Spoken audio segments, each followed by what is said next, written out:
ओम शांति।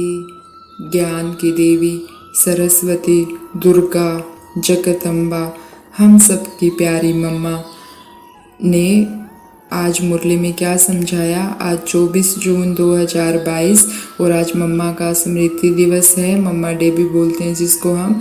आज मम्मा हमें बहुत गहराई से बता रही है कि सुख दुख का कारण क्या है। मुरली का टाइटल ही है, कर्म ही सुख और दुख का कारण है। मम्मा ने कहा कि किस्मत जैसी कोई चीज़ नहीं है। किस्मत में जैसे इंसान कह देते हैं कि ये मेरी किस्मत में था या परमात्मा ने हमें दुख दिया, तो मम्मा कहती है कि मम्मा हमें समझा रही है कि सुख दुख का कारण हमारे कर्म है। दो ही चीज़ें हैं, एक मैं, उनकी रचना या उनकी संतान कहो, और दूसरा है बाप। या तो मैं रिस्पॉन्सिबल हूँ इन दुख के लिए या बाप रिस्पॉन्सिबल है। तो मम्मा ने समझाया कि अगर बाबा रिस्पॉन्सिबल होते, शिव बाबा रिस्पॉन्सिबल होते, भगवान रिस्पॉन्सिबल है इन दुख के लिए, तो हम दुख के समय उन्हें याद नहीं करते।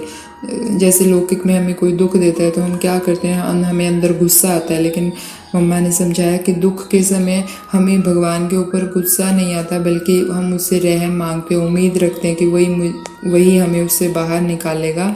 लौकिक अगर वो हमें दुख देता तो हम उससे ये उम्मीद नहीं रखते कि वो हमें बाहर निकालेगा उससे। जैसे लौकिक में हमें दुख देते हैं, तो कोई दुख देता है तो हम कहते हैं कि हम उससे उम्मीद नहीं रखते कि हमारे मन में हमेशा क्या रहता है कि नहीं ये कुछ नहीं करेगा, ये तो मुझे और ही दुखी करेगा।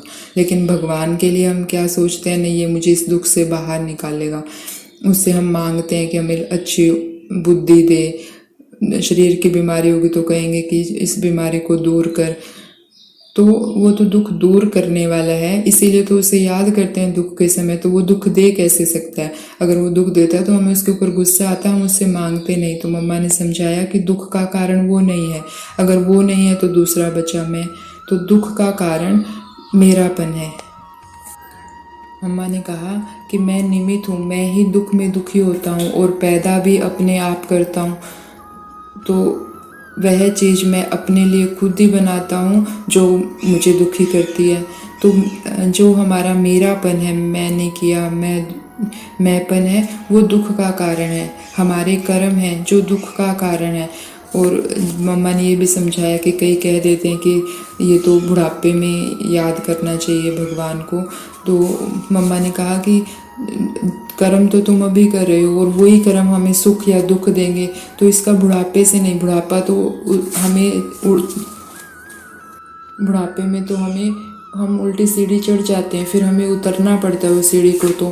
तो हम तो कर्म, और मम्मा ने ये भी समझाया कि कई कहते हैं कि कर्म, हमारे पास फुर्सत नहीं है ज्ञान सुनने की। तो मम्मा ने कहा कि ये खिलाना पिलाना सब कर्म है।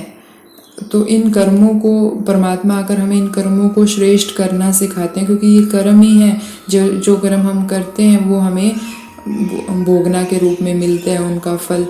तो मम्मा समझा रहे हैं कि ये पांचों तत्व, हमारा हर कर्म, ये पांचों तत्व हमारे सुख के लिए थे, लेकिन हमने इन चीज़ों को, ये दुख का कारण क्यों बनी? क्योंकि हमने इनमें विकार डाल दिए। सब चीज़ों में विकार आने के कारण मैं आत्मा दुखी हो गई।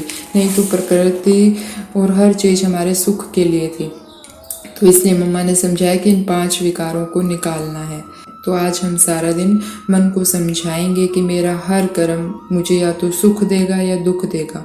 तो मुझे कैसे कर्म करने हैं ये हमें भगवान ने बताया है। शिव बाबा ने अमृत वेला से रात तक कर्म कैसे करने ये हमें आकर सिखलाया है। तो हमें उसी अनुसार कर्म करने हैं। अगर हम श्रीमत अनुसार कर्म करेंगे तो वो कर्म हमारे सुख का कारण बनेंगे, और अगर हम श्रीमत अनुसार कर्म नहीं करेंगे, विकारों में फंस कर कर्म करेंगे, तो वो हमारे दुख का कारण बनेगा। तो आज सारा दिन अपने पूज्य स्वरूप की स्मृति में रहकर हम हर कर्म करेंगे। वरदान दिया ना बाबा ने कि पूज्य स्वरूप की स्मृति से ही हम जीवन मुक्त अवस्था का अनुभव कर सकते हैं। तो सारा दिन हम पूज्य स्वरूप की स्मृति में रहेंगे और उसी अनुसार कर्म करेंगे कि क्या ये बाबा की श्रीमत है, क्या ये मुझे पूज्य बनाने वाला कर्म है। अगर हर कर्म हम श्रीमत प्रमाण करेंगे तो हमारा कल्याण निश्चित है, सुख निश्चित है। तो आज हम सारा दिन मन को समझाएंगे कि ये दुख मेरे ही कर्मों का फल है और अब मुझे ऐसे कर्म नहीं करने जो दुख दे। और सारा दिन पूज्य स्वरूप की स्मृति में रहेंगे। तो ऐसे पूज्य बनने वाले जीवन मुक्त आत्माओं को, सच्ची सेवाधारी आत्माओं को ओम शांति। शुक्रिया मीठे बाबा, शुक्रिया, शुक्रिया मम्मा।